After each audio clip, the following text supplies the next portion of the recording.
Shri B K Prakash, ഇവിടെ ഗോപികൃഷ്ണൻ ചൂണ്ടിക്കാട്ടിയതുപോലെ ഇതൊരു ദീർഘകാലമായ ആലോചനകളുടെ ഫലമായിട്ടുണ്ടായതാണ്. മാത്രമല്ല, രംഗരാജൻ കമ്മീഷന്റെ നിർദ്ദേശവും ഇതിന് പിന്നിലുണ്ട്. രംഗരാജൻ കമ്മീഷന്റെ മുൻകാല നിർദ്ദേശങ്ങൾ നമുക്കറിയാം. പഞ്ചസാരയുടെ വില നിയന്ത്രണം നീക്കിയിരിക്കുന്നു. ഇപ്പോൾ പ്രകൃതിവാതകത്തിന്റെ വില ഉയർത്തുന്നതോടെ രാജ്യത്ത് വളത്തിന്റെയും മറ്റ് അവശ്യ വസ്തുക്കളുടെയും വില ഉയരുമെന്ന് ആശങ്ക ഉയർന്നിരിക്കുന്നു. ഇത്തരത്തിൽ അവശ്യ വസ്തുക്കളുടെ വില ഉയർത്തിക്കൊണ്ട് എന്തുതരം സാമ്പത്തിക വളർച്ചയാണ് സർക്കാർ ലക്ഷ്യമിടുന്നത്?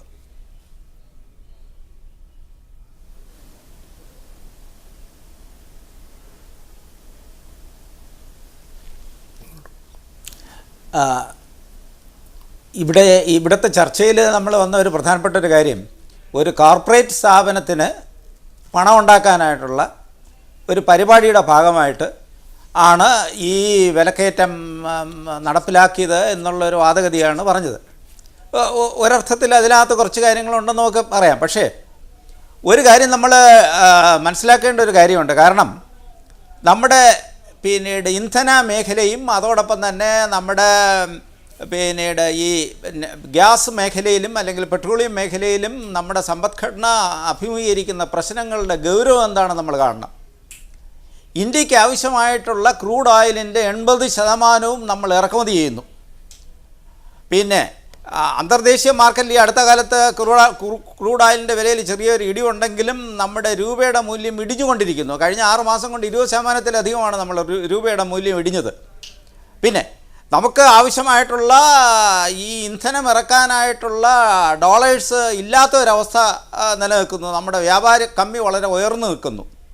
അല്ലെങ്കിൽ അതോടൊപ്പം തന്നെ നമ്മുടെ ധനക്കമ്മി വളരെ രൂക്ഷമായിട്ട് നിൽക്കുന്നു. അപ്പോൾ നമ്മുടെ സമ്പദ്ഘടന രൂക്ഷമായിട്ടുള്ള പ്രശ്നങ്ങൾ അഭിമുഖീകരിക്കുന്ന ഒരു കാലഘട്ടത്തിൽ, പ്രത്യേകിച്ച് ഈ രൂപയുടെ മൂല്യ ഇടിവും അതോടൊപ്പം തന്നെ ഇന്ധനം ഇറക്കുമതി ചെയ്യാൻ വേണ്ടത്ര പണമില്ലാത്തൊരവസ്ഥയും അല്ലെങ്കിൽ അതുമൂലമുള്ള പ്രത്യാഘാതങ്ങൾ വളരെ രൂക്ഷമായ ഒരു കാലഘട്ടത്തിലാണ് നമ്മൾ ഇതിനെപ്പറ്റി ചിന്തിക്കുന്നത്.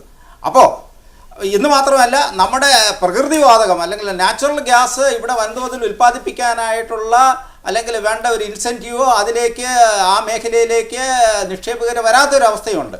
അപ്പോൾ ആ സാഹചര്യത്തിൽ തീർച്ചയായിട്ടും നാച്ചുറൽ ഗ്യാസിൻ്റെ വില വർദ്ധിപ്പിക്കുകയും ആ മേഖലയിലെ നിക്ഷേപം കൂടുതൽ ആകർഷകമാക്കുകയും ആ മേഖലയിലേക്ക് കൂടുതൽ നിക്ഷേപകരെ കൊണ്ടുവരികയും അല്ലെങ്കിൽ തന്നെ ഇത് വളരെ റിസ്ക് ആയിട്ടുള്ള വളരെ അൺസേർട്ടൺ ആയിട്ടുള്ള ഒരുപാട് പ്രശ്നങ്ങളുള്ള ഒരു മേഖലയാണ്. ഇത് എവിടെയെങ്കിലും പോയി ഉടനെ കുഴിച്ചിഞ്ഞ് എടുക്കാവുന്ന ഒരു കാര്യമില്ല. അതിന് ഒരുപാട് എണ്ണ ഉൽപാദനത്തിൽ സ്വകാര്യ പങ്കാളിത്തം ഉറപ്പാക്കുന്നത് 1999-ലാണ്. തുടർന്ന് ONGC പോലെയുള്ള പൊതുമേഖലാ സ്ഥാപനങ്ങൾ എണ്ണ ഖനനത്തിന്റെ കാര്യത്തിലും പ്രകൃതിവാതക പര്യവേഷണത്തിന്റെ കാര്യങ്ങളിലും പിന്നോട്ടടിക്കുകയും മുൻ പരിചയമില്ലാത്ത റിലയൻസ് ഇൻഡസ്ട്രീസിനെ കൃഷ്ണ ഗോദാവരി തടത്തിൽ പ്രകൃതിവാതക പര്യവേഷണത്തിന് വേണ്ടിയുള്ള ലൈസൻസിങ്ങിൽ ഏർപ്പെടുത്താനും സർക്കാർ മുൻകൈയെടുക്കുന്നു. അവർ തമ്മിൽ ഉണ്ടാക്കിയിട്ടുള്ള 2007 ഉണ്ടാക്കിയിട്ടുള്ള കരാറിനെ തുടർന്ന് ഒരു പൈസയെങ്കിലും സർക്കാരിൻ്റെ ഖജനാവിലേക്ക് ഇതിൻ്റെ ഭാഗമായി എത്തിയിട്ടുണ്ടോ? റിലയൻസ് വളരെ സ്വതന്ത്രമായി രാജ്യത്തിൻ്റെ പ്രകൃതി സമ്പത്ത് കൊള്ളയടിക്കുന്നതാണ് നമ്മൾ കാണുന്നത്. അല്ല, ഇവിടെ ഇപ്പോൾ നമ്മൾ ഇതിനെ ഒരു കൊള്ളയടിയായിട്ട് നമുക്ക് കാണാം. അല്ലെങ്കിൽ ഈ മേഖലയിൽ ഇപ്പോൾ കാര്യമായിട്ടുള്ളൊരു നിക്ഷേപം ഇല്ലാത്തൊരവസ്ഥയുണ്ട്, ഈ മേഖലയിൽ കാര്യമായിട്ടുള്ള ഒരു പ്രൊഡക്ഷൻ ഇല്ലാത്തൊരവസ്ഥയുണ്ട്. പക്ഷേ നമ്മൾ കൊള്ളയടി എന്ന് പറഞ്ഞാലും മറ്റ് എന്തൊക്കെ പറഞ്ഞു കഴിഞ്ഞാൽ തന്നെയും ഇതിനകത്തുള്ള അല്ലെങ്കിൽ പിന്നെ അഴിമതിയും മറ്റു കാര്യങ്ങളെ പറ്റി പറഞ്ഞാലും നമ്മൾ കാണേണ്ട ഒരു പ്രധാനപ്പെട്ട ഒരു കാര്യം, നമ്മുടെ സമ്പദ്ഘടനയുടെ ഇന്നത്തെ ഈ സാഹചര്യത്തിൽ ഈ തരത്തിലുള്ള ഒരു നടപടി തീർച്ചയായിട്ടും ഈ മേഖലയിൽ കൂടുതൽ നിക്ഷേപം വരുമോ അല്ലെങ്കിൽ കൂടുതൽ ഉൽപ്പാദനം വരുമോ അല്ലെങ്കിൽ നമ്മുടെ മൊത്തത്തിലുള്ള രാജ്യത്തിൻ്റെ താല്പര്യത്തിന് ഇത് അനുകൂലമാണോ എന്നുള്ളത് നമ്മൾ കാണണം. ഇതിനോട് താങ്കൾ യോജിക്കുന്നുണ്ടോ? ശ്രീ ബി കെ പ്രകാശ് പറയുന്ന വാദങ്ങളോട് താങ്കൾക്ക് യോജിപ്പുണ്ടോ? ഈ മേഖലയിലേക്ക് കൂടുതൽ നിക്ഷേപങ്ങൾ വരുന്നതിന് വേണ്ടി രാജ്യത്തിന്റെ സാമ്പത്തിക വളർച്ച മുൻനിർത്തിക്കൊണ്ട് ഈ വിഷയങ്ങളെ പരിഗണിക്കണം എന്നാണ് അദ്ദേഹം പറയുന്നത്.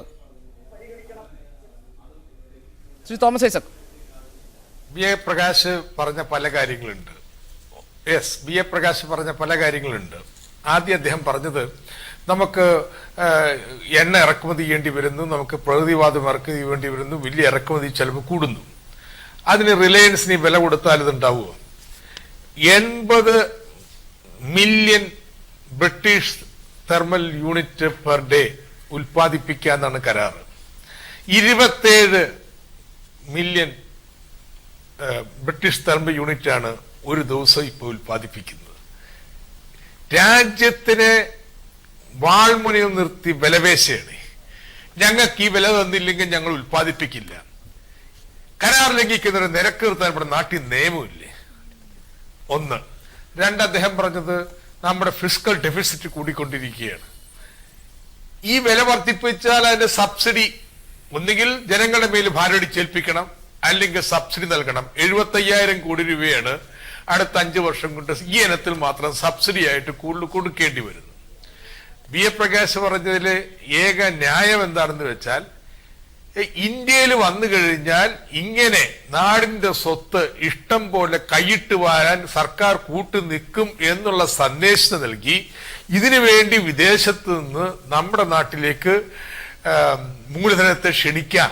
അതൊരു വികസന തന്ത്രമായിട്ട് ഇന്ന് ഇപ്പൊ കണ്ടുകൊണ്ടിരിക്കുകയാണ്. രാജ്യം എത്തിച്ചേർന്നിരിക്കുന്ന ഒരു അവസ്ഥയാണ്. ഇത് കൊള്ളയല്ല പിന്നെന്താണ്? എന്തിനാണെന്ന് ഇന്ത്യയില് ഇപ്പൊ തന്നെ രൂപ മുടക്കിക്കഴിഞ്ഞു. എന്തിനാ ഡോളറിൽ വില നിശ്ചയിക്കുന്നത്? നമ്മുടെ നാട്ടിലെ ഉൽപാദന ചെലവ് ന്യായമായ ലാഭം 15% അല്ല, നിങ്ങൾ വേണമെങ്കിൽ 25% ലാഭം കൊടുത്തു. ന്യായമായ ലാഭത്തിന്റെ അടിസ്ഥാനത്തിലല്ലേ വില നിശ്ചയിക്കേണ്ടത്? അല്ല അന്തർദേശീയ വിലയുടെ അടിസ്ഥാനത്തിലാ? അപ്പൊ യഥാർത്ഥത്തില് ഇത് റിലയൻസിന് സഹായിക്കാൻ വേണ്ടി എടുത്തിട്ടുള്ള വലിയൊരു ദേശദ്രോഹമാണ്. ശ്രീ തോമസ് ഐസക്, റിലയൻസ് എപ്പോഴും വാദിക്കുന്നത് ഈ പ്രകൃതിവാതക ഖനനത്തിന് വൻതോതിലുള്ള നിക്ഷേപമുണ്ട്. ആ നിക്ഷേപ ചെലവുമായി താരതമ്യം ചെയ്യുമ്പോൾ എണ്ണ ഖനനത്തിലൂടെ ഉണ്ടാകുന്ന ലാഭം പൊരുത്തപ്പെടുന്നില്ല. അതുകൊണ്ട് ഇവർക്ക് പ്രകൃതിവാതകത്തിന്റെ വില വർദ്ധിപ്പിച്ച് നൽകണമെന്നാണ് അവർ നിരന്തരം ആവശ്യപ്പെട്ടിരുന്നത്.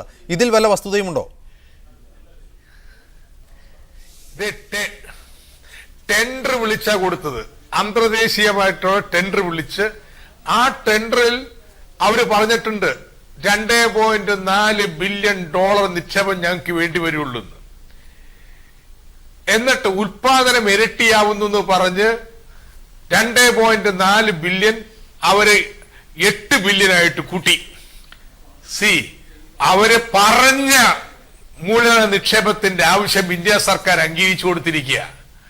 ഈ 8 ബില്യൺ ഡോളറും ലാഭമായിട്ട് എടുത്തു കിട്ടിയതിന് ശേഷം മാത്രമേ ഇന്ത്യ സർക്കാരുമായിട്ട് ലാഭം പങ്കുവെക്കേണ്ടതുള്ളൂ. റൈറ്റ്. ശ്രീ ഗോപികൃഷ്ണൻ, ഇവിടെ ശ്രീ തോമസ് ഐസക് പറഞ്ഞതുപോലെ തന്നെ മുടക്കു മുതലിന്റെ അല്ലെങ്കിൽ മൂലധനത്തിന്റെ 1.5 മടങ്ങ് ലാഭമുണ്ടായ ശേഷമാണ് സർക്കാരിന് വേണ്ട വിഹിതം കൊടുക്കാൻ ധാരണയായിട്ടുള്ളത്. അത് ഒരു കാലത്തും സംഭവിക്കുന്നുമില്ല. ഓരോ തവണയും ഉൽപാദനത്തിനുള്ള ചെലവ് വർദ്ധിക്കുന്നുണ്ടെന്നും വേണ്ട രീതിയിൽ ഉൽപാദനം നടത്താൻ കഴിയുന്നില്ലെന്നും ചൂണ്ടിക്കാണിച്ച് പല തവണയായി സർക്കാരിന് മേൽ സമ്മർദ്ദം ചെലുത്തിക്കൊണ്ടിരിക്കുകയാണ് റിലയൻസ് ചെയ്യുന്നത്. മാത്രവുമല്ല, ഒരു ഇന്റേണൽ ഓഡിറ്റിംഗ് സംവിധാനം പോലും സാധ്യമാകാത്ത രീതിയിൽ എല്ലാ വാതിലുകളും കൊട്ടിയടച്ച് ഒട്ടും തന്നെ രാജ്യത്തിൻ്റെ നിയമത്തിന് വഴങ്ങാതെ സ്വന്തം നിലയ്ക്ക് പ്രവർത്തിച്ച് ഭരണകൂടത്തെ മുഴുവൻ വിലയ്ക്ക് വാങ്ങുന്ന തരത്തിലേക്ക് റിലയൻസിൻ്റെ സംവിധാനങ്ങൾ, അതിൻ്റെ ബിസിനസ് താല്പര്യങ്ങൾ മാറിയിരിക്കുന്നു. എങ്ങനെയാണ് ഇതിനെ പ്രതിരോധിക്കേണ്ടത്? ഏത് ഭാഗത്ത് നിന്നാണ് ഇതിനെ ഒരു ചെക്ക് ഉണ്ടാവുക? ഈ തോമസ് ഐസക് പറഞ്ഞ റിലയൻസ് ഉണ്ടാക്കിയ ലാഭം കൂടാതെ 2008 കാലയളവിൽ ഈ പ്രൊഡക്ഷൻ 2009 തുടങ്ങുന്നതിന് തൊട്ട് മുമ്പ് തന്നെ റിലയൻസ് വെറും പ്രൊഡക്ഷൻ ഷെയറിംഗ് കോൺട്രാക്ടറാണ്. അവർ അവരുടെ കമ്പനിയുടെ 30% ബ്രിട്ടീഷ് പെട്രോളിയത്തിന് വിൽക്കുകയും ആ 30% ഷെയർ വിറ്റത് $7 ബില്യൺ. $7 ബില്യൺ എന്ന് പറഞ്ഞാൽ ഏകദേശം 40,000 കോടി രൂപയ്ക്ക് അവരുടെ 30% ഷെയർ വിറ്റ് റിലയൻസ് ലാഭമൊക്കെ ഉണ്ടാക്കേണ്ട കാലം കഴിഞ്ഞു.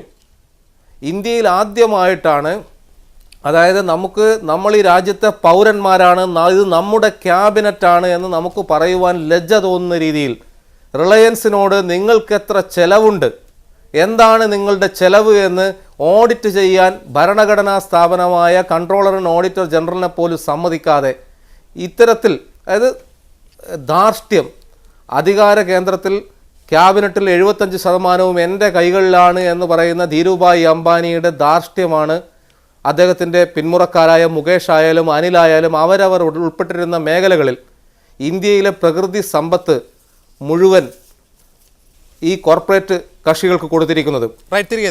ശ്രീ ബി കെ പ്രകാശ്, ഇവിടെ ഗോപികൃഷ്ണൻ ചൂണ്ടിക്കാട്ടിയതുപോലെ ഇത്തരത്തിലുള്ള കോർപ്പറേറ്റുകളുടെ സുഹൃത്തായി മാറുകയാണ് ഭരണകൂടം.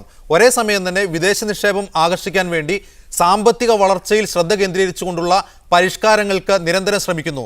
മറുവശത്ത് വിദേശ നിക്ഷേപമല്ല, ആഭ്യന്തര കുത്തകകൾ ശക്തിയാർജിക്കുന്നു, അവർ കൊഴുത്ത് തടിക്കുന്നു. മറുവശത്ത് പൊതുജനം ഈ വിലക്കയറ്റത്തിലും നാണയപ്പെരുപ്പത്തിലും വട്ടം തിരിയുന്നു. ഇതിനെയാണോ യഥാർത്ഥത്തിൽ സാമ്പത്തിക പരിഷ്കരണം എന്ന് വിളിക്കുന്നത്? അല്ല, നമ്മളൊരു കാര്യം മനസ്സിലാക്കണം. അതായത് ഇന്ത്യയെ പോലുള്ള രാജ്യത്തിൽ പല മേഖലകളിലും നമുക്ക് കാര്യമായിട്ടുള്ള ഒരു ടെക്നോളജി ഇല്ല, അല്ലെങ്കിൽ പല മേഖലകളിലും നമുക്ക് മുന്നോട്ട് പോകാൻ കഴിയാത്തൊരവസ്ഥ നിലനിൽക്കുന്നു. ആ തരത്തിലുള്ളൊരു കാര്യമാണ് നമ്മൾ ഈ ഗ്യാസ്, നാച്ചുറൽ ഗ്യാസിൻ്റെ എക്സ്പ്ലോറേഷനും അതിൻ്റെ വിതരണവും. നമ്മൾ ഈ റിലയൻസിന് വേണ്ടി ഇന്ത്യൻ ഭരണ സംവിധാനം മുഴുവനും മറിയുന്നു, അവരുടെ കാലിൽ കിടക്കുകയാണ് എന്നൊക്കെ നമ്മൾ പറയുന്നുണ്ടല്ലോ. പക്ഷേ ഈ മേഖലകളിൽ വേറെ അല്ലെങ്കിൽ മറ്റ് നിക്ഷേപകരെ നമുക്ക് കാര്യമായിട്ട് ഇതുവരെ കൊണ്ടുവരാൻ കഴിഞ്ഞു? അല്ലെങ്കിൽ ഈ മേഖലയിലുള്ള നമ്മുടെ സമ്പത്ത് നമ്മുടെ രാജ്യത്തിന്റെ താല്പര്യം അനുസരിച്ച് നമുക്ക് യൂട്ടിലൈസ് ചെയ്യാനായിട്ട് ഇതുവരെ കഴിഞ്ഞു? ശ്രീ പ്രകാശ്, ONGC പോലുള്ള പൊതുമേഖലാ സ്ഥാപനങ്ങളെ അവർക്ക് സഹായകരമായ രീതിയിൽ നിലപാട് സ്വീകരിക്കാതിരിക്കുകയും ക്രമേണ അവരുടെ ഇടപെടലുകൾ കുറച്ചുകൊണ്ടുവരികയും ബോധപൂർവം സർക്കാർ ചെയ്തതാണ്. ഇതിനു മുൻപ് പ്രകൃതിവാതക നിക്ഷേപമുള്ള സ്ഥലങ്ങൾ കണ്ടെത്തിയിട്ടും അതിന് അവിടെ പരിവേഷണം നടത്താൻ, ഖനനം നടത്താൻ പറയൂ. തീർച്ചയായിട്ടും നമ്മുടെ ഇന്നത്തെ സംവിധാനത്തിലുള്ള നമ്മുടെ പൊതുമേഖലാ സ്ഥാപനങ്ങളുടെ പ്രവർത്തനം എന്താണെന്ന് നിങ്ങൾക്ക് അറിയാമല്ലോ. എയർ ഇന്ത്യ അല്ലെങ്കിൽ എടുക്കും പ്രധാനപ്പെട്ട പൊതുമേഖലാ സ്ഥാപനങ്ങളുടെ സ്ഥിതി എന്താണ്? അപ്പോൾ ആ തരത്തിലുള്ള വളരെ മോശമായിട്ട് പ്രവർത്തിക്കുന്ന അല്ലെങ്കിൽ കാര്യക്ഷമമായിട്ട് രംഗത്ത് പ്രവർത്തിക്കാൻ കഴിയാത്ത പൊതുമേഖലകളെ ഏൽപ്പിച്ചിട്ട് ഇതിന്റെ പ്രശ്നങ്ങളെല്ലാം പരിഹരിക്കാൻ. താങ്കൾ പറയുന്നത് ഈ പ്രകൃതി സമ്പത്ത് രാജ്യത്തെ ഓരോ പൗരനും അവകാശപ്പെടുന്ന അല്ലെങ്കിൽ അയാളുടെ അധികാരവും അവകാശവും കൂടി പതിച്ചിട്ടുള്ള ഈ പ്രകൃതി സമ്പത്ത് റിലയൻസിനെ പോലെയുള്ള കോർപ്പറേറ്റുകൾ ഇഷ്ടം പോലെ എടുക്കട്ടെ, അതിന്റെ വിഹിതം പോലും സർക്കാരിന് വേണ്ട, ആ തരത്തിൽ അവർ വളരട്ടെ എന്നാണ്. എന്നല്ല, ഇത് മുഴുവനും റിലയൻസിന്റെ കാൽക്കൽ വെച്ചിട്ട് പിന്നീട് നമ്മൾ അടിയറ വയ്ക്കണമെന്നല്ലേ പറഞ്ഞത്. പക്ഷേ നമ്മൾ ആൾട്ടർനേറ്റീവ്സിനെ പറ്റി കാണണം. റിലയൻസ് അല്ലെങ്കിൽ മറ്റ് സ്ഥാപനങ്ങൾ അല്ലെങ്കിൽ ഫോറിൻ ഇൻവെസ്റ്റ്മെന്റ് അല്ലെങ്കിൽ എന്തുകൊണ്ട് നമ്മൾ മറ്റ് വെളിയിൽ നിന്നുള്ള ഇൻവെസ്റ്റ്മെന്റ് അല്ലെങ്കിൽ ഈ മേഖലയിൽ പങ്കെടുക്കാൻ കഴിയുന്നവരെ പറ്റി നമ്മൾ ചിന്തിക്കുന്നില്ല. നമ്മൾ റിലയൻസിന് മാത്രം കുറ്റം പറഞ്ഞുകൊണ്ടിരിക്കുന്നു.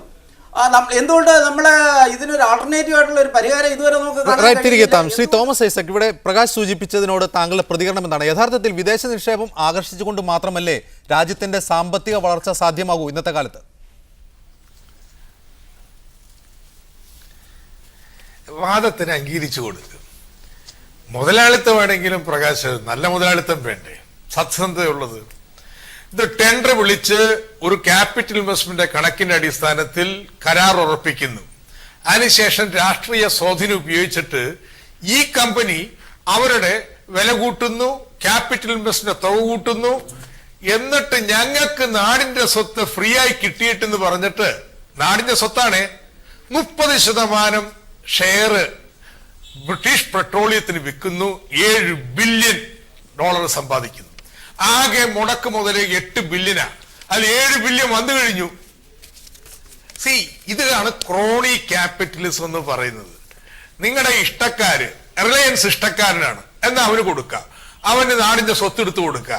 അതിനെ സർക്കാർ എന്ന് പറഞ്ഞ ഈ നാടിന്റെ സ്വത്തിന്റെ ഉടമസ്ഥനല്ലെന്ന് ട്രസ്റ്റി മാത്രമാണ്. ഇന്ത്യൻ ഭരണഘടന അതാ പറയുന്നത്, സുപ്രീം കോടതി അതാ പറയുന്നത്.